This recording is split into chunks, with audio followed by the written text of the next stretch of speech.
নামাজ, রোজা, দান। দেখেন, নামাজ, রোজা, দানের চেয়েও বড় কোনো শ্রেষ্ঠ ইবাদতের কথা আমি কি তোমাদের বলবো না? সাহাবারা তো অবাক, বলে কি নামাজের চেয়ে বড় ইবাদত, রোজার চেয়ে বড়, দান করার চেয়ে বড় ইবাদত?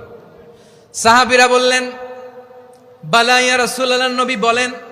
বিশ্বনবী বললেন, নামাজের চেয়েও বড়, রোজার চেয়েও বড়, যাকাতের চেয়েও বড়, সাদাকার চেয়েও বড় একটা ইবাদত আছে, আমি কি তোমাদের বলবো না?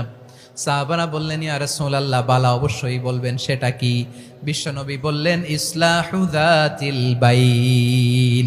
দুইজন যখন ঝগড়া লেগেছে, তোমার দুই ভাই যখন ঝগড়া লেগেছে, এই দুইজনের মধ্যে বিরোধ মিটিয়ে মীমাংসা করে দেয়া হচ্ছে সবচাইতে সেরা কাজ। দুইজন ঝগড়া লাগছে, ইসলাহু যাতিল বাইন, দুইজনের মধ্যে মিলিয়ে দেয়া, এটা নামাজ, রোজা, সাদাকার চেয়ে বেশি সওয়াব। সুবহানাল্লাহ, এত আস্তে, হ্যাঁ?